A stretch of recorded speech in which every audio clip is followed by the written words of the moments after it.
Estamos en entrevista con Alberto Barranco Echevarría, que además de ser un muy destacado periodista, es nuestro maravilloso embajador de México en la Santa Sede desde el año 2020. Nos ha recibido, muchísimas gracias, este viernes 23 de abril, que estamos previos a los funerales del Papa Francisco. Embajador, muchísimas gracias. Me imagino que estos días deben ser de muchísima actividad, sobre todo atendiendo, bueno, a mexicanos que estarán viniendo precisamente para los funerales del Papa Francisco. Sí, efectivamente, como siempre hay un flujo importante de mexicanos. Los miércoles en las audiencias, ahí está la bandera, ahí está el canto del Chelito Lindo, ahí está el grito, las porras al Papa, ¿no? Bueno, eso siempre está presente en el Vaticano, pero ahora con mayor razón. Evidentemente, mucha gente quisiera venir a despedir al Santo Padre que tanto fue querido en México y tanto aportó para nuestro país desde el punto de vista doctrinario, pero también desde el punto de vista social, por sus prédicas y demás. Fue un factor importante para mantener la cohesión en cuanto a la simpatía y la empatía con los pobres, la empatía con la gente del campo. En fin, yo creo que es un papa muy recordado y evidentemente eso hace que venga un gran flujo de mexicanos. Siempre las comparaciones son odiosas, ¿no? Cuando, bueno, la figura del Papa, Papa Francisco, cómo será recordado históricamente, a esas comparaciones con el Papa Juan Pablo II. Eh, ¿Cómo ve usted esas, bueno, no sé si es una rivalidad o si en verdad uno era más popular que el otro? ¿Qué opinión tiene al respecto? Mire, yo creo que cuando el Papa San Juan Pablo II salió al mundo, no se volvió una figura internacional muy conocida. En México era verdaderamente adorado. Era una pasión, una devoción tremenda por la figura del Papa. Después viene Benedicto XVI, que no tenía el carisma, que era un hombre más bien de gabinete, no era un hombre Un de técnico. relaciones, un técnico. Entonces, evidentemente no. Sin embargo, él fue a México porque le dijeron que en México el único papa que recuerdan es a San Juan Pablo II. Entonces él dijo, ¿y por qué no? Entonces fue a México, pero fue una visita corta y fue solamente a Guanajuato. Y después viene Francisco. Francisco tampoco era un hombre muy, muy sociable, muy dado a los dichos, a las ocurrencias, que eso le gusta mucho, de alguna forma lo relaciona con el pueblo. Pero no tenía evidentemente el carisma de San Juan Pablo II. Sin embargo, fue adquiriendo un prestigio como un agente cercano a la gente y fue creciendo, creciendo, creciendo. El secreto era pues su sonrisa, su aceptación. El secreto era sus ocurrencias.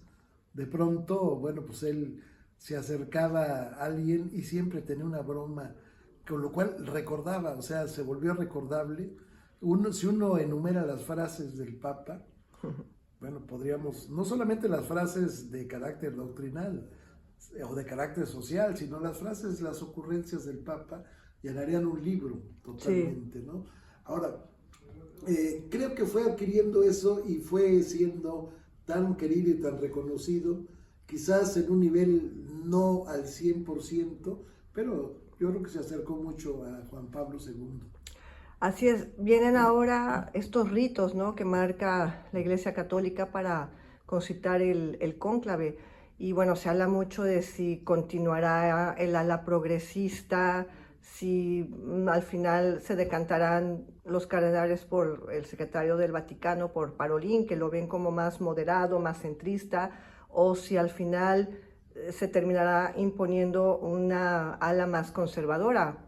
¿Cómo ve este proceso, embajador? Mire, yo creo que en el momento en que los cardenales entren a la Capilla Sixtina sin libretas de apuntes, sin celulares, sin más que su reflexión, creo que en ese momento se rompe todo eso. Mm. Se pierde si es progresista, si es tal. Yo creo que lo que se ve en ese momento, lo que concita, es el futuro de la iglesia. ¿Qué le conviene más a la iglesia? ¿Un papa igualito al Papa Francisco? ¿Un papa distinto? ¿Un papa intermedio? Eso es lo que finalmente van a discernir los señores cardenales, los electores de menos de 80 años, para poder llegar a una conclusión en donde realmente sea una figura que reúna todo eso. Es decir, ¿dónde está el hombre preocupado por el entorno? No solamente por la vida futura en el cielo, en el espíritu, sino también por lo que está ocurriendo en el mundo. ¿Qué pasa con la destrucción de la naturaleza que tanto le preocupaba al Papa? Quizás por ahí esté, ¿dónde está? Con los palestinos. Por los palestinos, bueno, sí, pero también alguien que medie, necesita alguien que tenga autoridad moral para que pueda mediar en eso. Es decir, una cosa es dolerse por eso y otra cosa es tratar de integrar a los bandos en pugna para llegar a la paz. Bueno, eso se requiere una autoridad moral. Se requiere también, desde luego, un conocimiento pleno de qué es lo que dice y cómo se interpreta el Evangelio, para que no haya desviaciones que en su momento puedan causar estos enfrentamientos, en alguna forma, pues no exactamente un cisma, pero sí una salida, digamos, un paso al paso de costado de parte de los tradicionalistas. Sí, porque bueno, en este caso Israel creo que ni las condolencias ha mandado, ¿no? No, pero digo, cada quien tiene su forma de hacerlo. No creo que el Papa fue un hombre prudente, trató de mantenerse siempre neutral para poder justamente mediar, pero también era un hombre enérgico, un hombre que le dolía lo que ocurría y lo que tenía que decir lo decía. A muchos no les gusta decirle qué pasa con esos niños, decir qué pasa con esos ancianos, qué pasa con los civiles, qué pasa con los hospitales. Y bueno, eso a quien le toque, a quien se ponga el sombrero que se lo ponga, pero el Papa no. Esa es otra característica de él, el hombre enérgico. Pero un hombre valiente. También, es decir, no solamente se va a elegir al líder, ¿no? Moral, religioso de la Iglesia Católica, sino también pues al jefe de un estado que, aunque es el más pequeño del mundo, el país más pequeño del mundo, pero es con un peso muy importante, muy poderoso, ¿no? Entonces también el Vaticano tiene un peso geopolítico, embajador. Sí, efectivamente, aunque a veces por ser un estado en alguna forma religioso y por ser un estado muy pequeño, no tiene el voto en decisiones que toman los organismos multilaterales. Sin embargo, su voz es poderosa. Su voz siempre es escuchada. Es una voz muy, muy, muy potente que conmueve en alguna forma, que puede inclinar la balanza en decisiones importantes. Sí, cierto, el Vaticano es un estado muy pequeñito, pero es un estado, tiene su bandera, en ese contexto, el Papa es un jefe de estado y al mismo tiempo es el obispo de Roma y al mismo tiempo es el jefe de la Iglesia Católica. De tal manera que habría que reunir esas tres condiciones. Alguien que tenga arrestos de jefe de estado, que conozca cómo se da la relación internacional, al mismo tiempo alguien que tenga arrestos para mantener un escenario de religiosidad, de espiritualidad, y al mismo tiempo también que se preocupe porque la iglesia tenga siempre una buena conducción. El Papa estaba al pendiente de los obispos y cuando había algo irregular, no solamente lo observaba, sino hasta lo castigaba en su momento. O sea, ¿cuánto hace que no hablamos ya de pederastia? Como se hablaba hace 10 años, bueno, por las sanciones tan severas que puso el Papa. ¿Cuánto hace que no se habla de despilfarros y de cosas raras en las finanzas del Vaticano? Porque él puso incluso una auditoría externa para vigilar ese tipo de cosas. Entonces, sí hay un legado importante y sí se requiere una gente que tenga todas esas características. Bueno, soy Claudia Luna Palencia, periodista, escritora y corresponsal en España y en Europa. Estamos en plática con el embajador Alberto Barranco Echevarría, sí, perdón, es embajador de la Santa Sede, de México en la Santa Sede. Y bueno, ya vamos a terminar esta entrevista, embajador. México tiene 2 cardenales. ¿Por qué no ver un papable, un papa mexicano que siempre, bueno, México con tal cantidad de fieles que tiene, cómo es que se ha puesto nunca en primera línea el pensar que pudiésemos tener un papa mexicano? Bueno, nosotros tenemos 6 cardenales, deberían tener 7, murió uno. No han nombrado el relevo, yo creo que ya se tardaron. Yo creo que México merece, por el número de católicos, tener 7 o quizás más cardenales. Tenemos 6. Lamentablemente, solamente de ellos 2 son factibles por tener menos de 80 años Exacto. de participar en un cónclave, y al mismo tiempo, si tienen la posibilidad de entrar al cónclave, tienen la posibilidad de salir como papas. Sí, tienen la posibilidad, como la tienen muchos, ¿no?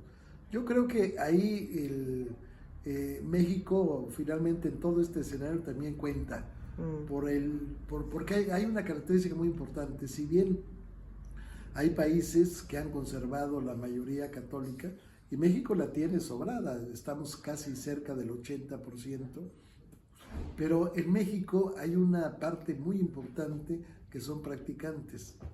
Y en ese ámbito tiene que ver la Virgen de Guadalupe, porque como el Papa dice, en México puede haber ateos, pero todos son guadalupanos.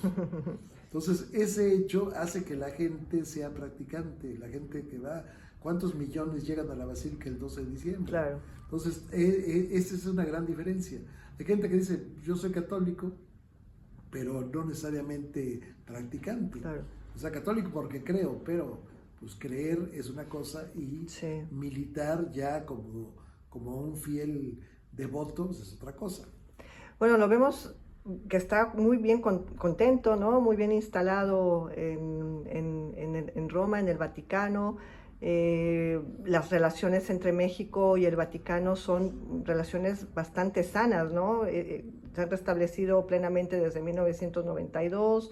Vemos que, bueno, aquí tiene a don Benito Juárez, que cómo no se va a tener a este gran prócer de la patria. Y bueno, vemos aquí su foto con Andrés Manuel, el expresidente Andrés Manuel López Obrador. Embajador, ¿extraña México? Desde luego que sí, sobre todo mi Ciudad de México, ¿no? Que tanto amo y pues que tanto he escrito de ella. Claro. La Ciudad de México pero bueno, creo que finalmente creo en que uno tiene una línea. Sí. En esa línea yo estaba en otra tarea. ¿Cómo se ve a México desde fuera y como embajador? ¿Se sigue viendo con los ojos del periodista, del cronista? Sí, desde luego eso no se pierde, ¿no? Eso no se pierde, ¿no? De hecho yo he tratado de escribir todo lo que veo aquí con ojos de cronista. Claro. O sea, sí, que sí, eso no se pierde, ¿no? Eso no se pierde. Y tampoco está, curiosamente, divorciado de la diplomacia. Sí. Por último, ¿cree que la presidenta de México, Claudia Sheinbaum, venga a Europa? Porque, bueno, tuvimos un sexenio en que el anterior presidente Andrés Manuel López Obrador pues no salió más que para visitar determinados y contados países del continente americano, pero Europa pues ha sido la gran olvidada por parte de México, ¿no? ¿No sabe si hay planes por parte de la presidenta Sheinbaum? Desconozco, pero ella sí tiene esa posibilidad. Seguramente cuando hay un evento internacional importante, una reunión del Grupo de los 20, cuando haya una reunión del tema que le apasiona, que es el medio ambiente, seguramente ella vendrá. Y seguramente también en ese periplo entrará a Roma. Claro. Muchísimas gracias, embajador Alberto Barranco Echevarría, por esta entrevista.